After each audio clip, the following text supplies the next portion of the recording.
안녕하세요, 메카닉 여우 채널의 여우입니다. 오늘은 여러분께 추운 겨울에 어울리는 아이템을 한번 소개해 드리려고 이렇게 영상을 켰습니다. 오늘 여러분들께 소개해 드릴 아이템은 제가 손에 들고 있는 세이비어 사이클링 발열 장갑입니다. 일단 제품의 패키징은 이렇게 고급스러운 하드박스 안에 제품이 포장되어 있습니다. 박스를 열어보면 이렇게 자석식으로 박스가 열리게 되어 있고, 지금 제품은 제가 이미 테스트를 해봤기 때문에 세부한 디테일 포장들이 다 벗겨져 있는데, 이렇게 본체 장갑과 충전기, 그리고 2개의 배터리, 그리고 케이스, 설명서, 내부에 배터리 단자를 꽂을 수 있는 캡이 포함되어 있습니다. 일단 제품 안에 포함되어 있는 이 소프트 케이스는 크게 의미가 있는 것 같지는 않습니다. 이제 보관용 케이스라고 생각하시면 될 것 같고, 보관용 케이스에 넣어서 보관을 하더라도 배터리는 6개월에 한 번씩은 충전해서 사용해야 배터리의 수명이 짧아지지 않기 때문에 6개월에 한 번씩은 꺼내서 충전을 해서 사용을 해줘야 됩니다. 배터리 2개는 실제로 라이딩을 하거나 외부 활동을 할 때 어느 정도 보온 능력이 유지될 수 있도록 시간을 고려해서 이렇게 배터리의 사이즈가 만들어져 있습니다. 사이즈는 가까이서 보시면 이렇게 어느 정도 얇고 또 넓적하게 생겨서 손목에 배터리가 장착되게 되는데, 이렇게 장착되었을 때 부피감이 크게 느껴지지 않도록 만들어져 있습니다. 그리고 배터리 안쪽에는 보면 이렇게 단자가 있어서 장갑 내부에 있는 열선으로 연결되는 전선 부분을 이쪽에 꽂아서 그 다음에 손목 부분에 넣어서 이렇게 보관하게 되어 있습니다. 그리고 충전기가 들어있는데, 충전기는 220V에 꽂아서 한 번에 2개의 배터리를 충전할 수 있도록 이렇게 충전기 하나에 2개의 단자로 전선이 연결되어 있습니다. 그래서 충전기 하나로 2개의 배터리 한 번에 충전할 수 있도록 되어 있습니다. 어느 정도 두께감이 있는 상태고, 제품은 외부에서 물기가 들어오지 않도록 방수와 방풍의 기능이 들어 있습니다. 그리고 손목이 어느 정도 높게 되어 있고, 손목 부분의 뒤쪽 안쪽을 보면 이렇게 벨크로로 되어 있어서 손목 부분에 장갑을 제대로 고정할 수 있도록 되어 있습니다. 2개의 장갑이 떨어지지 않도록 고정해주는 연결고리가 있습니다. 그래서 이렇게 버클을 통해서 장갑이 떨어지지 않도록 고정을 할 수 있습니다. 보관할 때나 두고 다닐 때는 이렇게 2개의 장갑을 한 번에 같이 두고 다니면 잃어버리지 않도록 유용하게 쓸 수 있을 것 같습니다. 그리고 제가 전에 장갑과 굉장히 달라진 부분이 있다고 했는데, 이렇게 전원 버튼을 누르는 부분에 세부적으로 표시가 되어 있습니다. 그래서 이 표시되어 있는 눈금을 통해서 배터리가 얼마나 남아있는지를 확인할 수 있고, 기존의 것과 마찬가지로 여기 버튼의 색깔을 통해서 어느 정도로 강도로 발열을 할 수 있는지가 선택할 수 있도록 되어 있습니다. 지퍼를 열어서 안쪽에 있는 전선 단자를 빼서 이렇게 배터리랑 연결해서 배터리를 손목 부분의 지퍼 안에다가 넣어주면 그대로 이렇게 장착할 수 있게 되어 있습니다. 한번 지퍼를 열어보겠습니다. 지퍼는 이렇게 생겼고, 안쪽에 단자를 빼면 이렇게 단자가 나와 있습니다. 장갑은 아무래도 제품 사용상 사용하면서 이제 세탁을 해야 되기 때문에 장갑을 이대로 세탁하면 안 되고, 제가 아까 보여드렸던 이 단자 캡을 단자에다가 꽂아서 안에 넣은 뒤에 지퍼를 잠그고 이렇게 세탁을 해야 됩니다. 물 세탁을 할 수 있게 되어 있기 때문에 제품의 관리나 사용하는 데 있어서 불편함이 좀 적도록 되어 있습니다.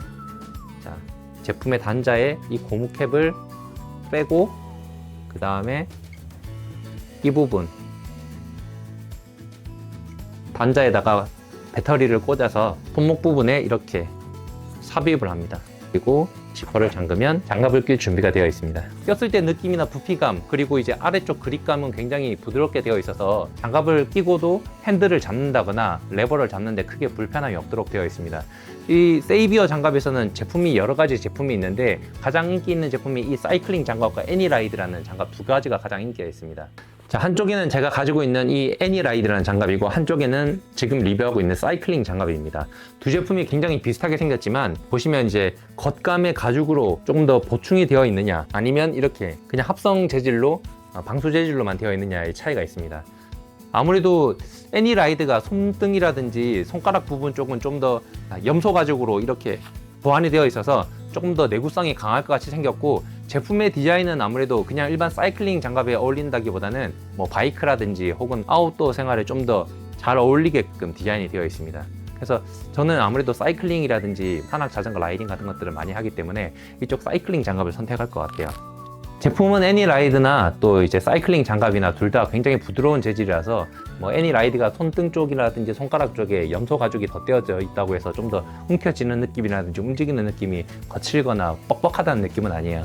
하지만 재질의 차이 때문에 아무래도 사이클링 장갑이 좀 더 가볍기 때문에, 그리고 또 염소 가죽 같은 경우에는 바람에는 강할지 모르겠지만 물에 닿았다거나 수분이 닿았을 때는 가죽이 해지거나 상할 위험이 있기 때문에 또 사이클링 장갑을 더 선호할 것 같다는 느낌이 들긴 합니다.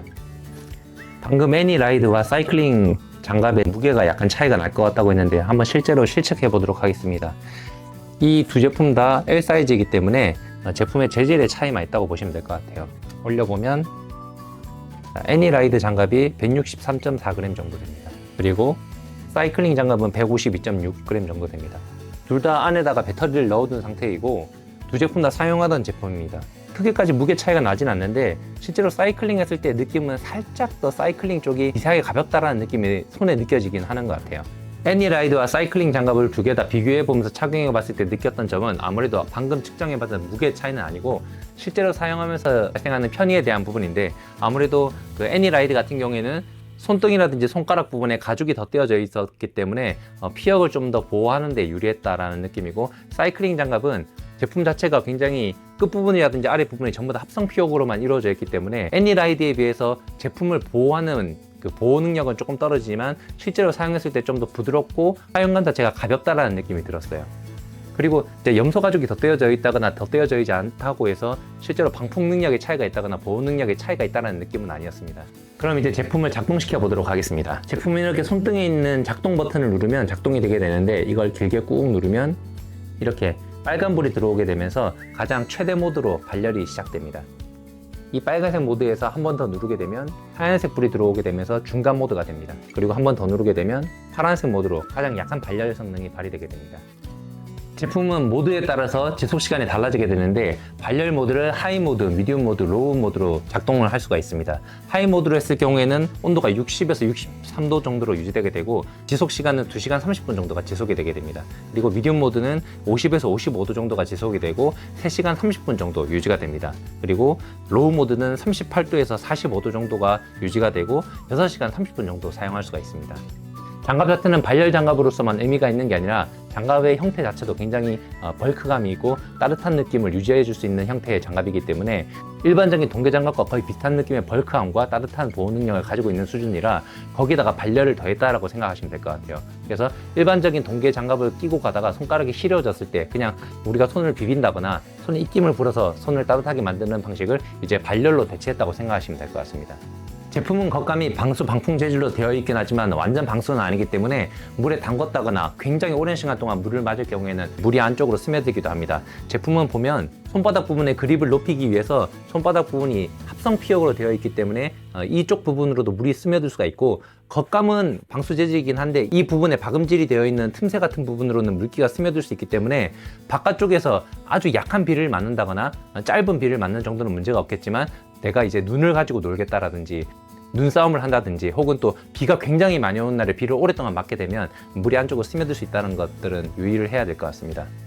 실제로 어느 정도의 방수 능력을 가지고 있는지 보여드리기 위해서 세면대에 물을 받았습니다. 이제 이 장갑을 한번 세면대 안에 담궈 볼 텐데, 장갑 자체는 아까도 설명했듯이 완전 방수는 아니기 때문에 세면대에 물을 담아서 장갑을 담그게 되면 장갑 안쪽으로 물기가 스며들게 될 겁니다. 담궜을 때 표면 쪽에 물기가 완전히 스며들지 않고 바깥에 이렇게 하얀색 기포층이 맺혀 있는 걸 볼 수 있습니다. 일단 손가락이라든지 손등 위쪽 부분은 아무래도 이제 방수 재질로 되어 있는 건 맞는데, 지금 손바닥 쪽이라든지 이음새 박음질이 되어 있는 부분 쪽으로 물기가 들어오는 게 느껴집니다. 손가락과 손바닥이 점점 차가워지고 있어요. 물이 스며들고 있습니다. 자, 한번 장갑을 벗어보면 손에 물기가 보이죠? 그래서 완전 방수는 아니라는 점을 여러분들께서 좀 유의하셔야 될 것 같습니다. 여기 보시면 장갑의 겉감 쪽에만 물이 스며든 게 아니라 장갑 안쪽에 물이 투과가 됐기 때문에 안쪽에서부터 물이 빠져나오고 있습니다. 자, 간단하게 방수 테스트도 해봤는데, 사실 방수 테스트라고 하기에는 이미 제가 장갑을 오랫동안 비를 맞으면 물기가 안쪽으로 스며든다는 걸 알고 있었기 때문에 굳이 방수 테스트라고 할 만한 게 있을까. 근데 또 일반적인 겨울의 라이딩 상황을 고려해 보면 한겨울에 비를 맞으면서 장시간 라이딩을 한다는 건 현실적이진 않은 상황이라 방수 기능이 그렇게까지 필요한 걸까라는 생각이 들기도 하는 것 같아요. 근데 이제 또 오랫동안 눈을 맞으면서 라이딩 했을 때 어떠냐라고 얘기하실 수 있겠지만, 얼마 전에 눈이 굉장히 많이 왔을 때 제가 장갑을 끼고 사용을 해봤거든요.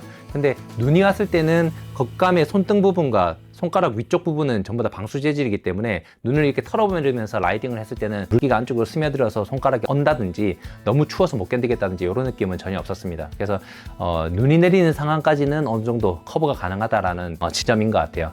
근데 제가 아무래도 자전거 캠핑을 하다 보니까 어쩔 수 없이 비가 오는 날에도 밖에서 버텨야 될 때는 또 저런 완전 방수 장갑이 또 간절하긴 하더라고요. 그래서 이런 부분들은 아무래도 실제 라이딩 환경이라든지 본인께서 사용하는 환경에 맞게 어떻게 필요성을 가지느냐에 따라서 선택하시면 될 것 같다는 생각이 듭니다. 제품 가격은 125,000원이고 일반 동규형 장갑보다는 살짝 비싸지만 그래도 그 정도의 두께감과 기능성을 가지고 있으면서 발열까지 되는 제품이라고 한다면 조금은 비싸지만 충분히 메리트 있는 제품이 아닐까라는 생각이 들긴 하는 것 같아요. 제품의 간단한 소개를 마치면서 제가 몇 가지 느꼈던 단점을 한 3가지 정도만 꼽아보자면, 일단 첫 번째는 배터리 용량이 조금은 작은 게 아쉬워요. 물론 이제 배터리 용량이 너무 커져버리면 배터리가 커지고 무겁기 때문에 손목 부분에 배터리를 넣는다는 게 힘들어지기 때문에 어쩔 수 없다는 지점은 알고 있지만, 그래도 온도가 한 50에서 55도 정도 나오는 발열 장갑이 시간도 한 8시간 정도만 지속될 수 있으면 얼마나 좋았을까라는 욕심이 조금은 생기는 것 같습니다. 물론 장시간 동안 한겨울에 그렇게 바깥에서 오랫동안 라이딩 할 만한 일이 있을까라는 생각이 들긴 하는데, 뭐 제가 오랫동안 사용했던 게 최대 사용해도 6시간 이상은 외부에 있기가 좀 힘들다라는 생각이 들어서 이것도 현실적이진 않은 것 같지만 그래도 욕심이 나는 건 어쩔 수 없는 것 같습니다. 두 번째는 아까도 말씀드렸지만 완전 방수가 아니라는 지점이 조금은 아쉬운 것 같아요. 눈이 내렸을 때 정도는 보온해 줄 수 있지만 그래도 완전히 눈이 녹아서 질퍽거리는 상황이라든지 또 진눈깨비가 내려서 눈이 완전히 이제 들러붙는 상황이라든지 우박이 내리는 날은 또 우박이 녹아서 또 비로 바뀌기도 하거든요. 그래서 그런 상황에서도 좀 가급적이면 완전 방수 기능이 있으면 더 좋지 않았을까라는 생각이 조금은 들긴 하는 것 같네요. 세 번째 아쉬운 점은 충전기가 전용 충전기라는 게 조금은 아쉬웠습니다. 요즘은 보통 보면 C타입으로 많이들 나오니까 C타입으로 충전할 수 있는 외부형 충전기라든지 아니면 전선만 가지고 다니다가 외장 배터리 같은 것들로 연결해서 충전할 수 있는 방식이었다면 더 좋지 않았을까라는 생각이 들긴 하는데, 이 지점은 아직까지는 좀 힘들지 않을까. 왜냐하면 세이비어 제품도 중국에서 들어오는 제품이기 때문에 중국에서는 아직 완전 C타입으로 만드는 충전 배터리 같은 것들이 잘 나오지는 않는 것 같더라고요. 그래서 이 3가지 점이 제가 느꼈던 유일한 단점이었고, 그 단점들을 전부 다 상회하고 125,000원임에도 불구하고 살만한 이유가 있었냐라고 한다면, 글쎄요, 저건 지금 제가 협찬받거나 광고받는 게 아니라 진짜 제가 내돈내산으로 사서 쓰는 제품인데 생각보다 발열 기능도 좋았고 실제로 사용 환경에 있어서 최대 발열 강도로 만들어 놨다가 쓰다가 최저로 바꿔서 또 오랫동안 지속하면 보온도 어느 정도 잘 되고 손끝이 시리지 않다는 지점에 있어서는 굉장히 좋았던 거라 약간은 투자할 만한 느낌이었지 않나라는 생각이 드는 것 같아요. 제품 소개를 간단히 드려봤습니다. 여러분들께서 제품을 구매하시기 원하신다면 화면 우측 상단에다가 제품을 구매할 수 있는 링크를 남겨둘 테니까 그쪽으로 들어가서 제품을 구매하시면 되고, 또 이 영상을 통해서 도움이 되셨다면 구독, 좋아요, 알림 설정 해주신다면 다음에 또 더 좋은 영상으로 여러분들 앞에 돌아오도록 하겠습니다. 시청해주셔서 감사합니다.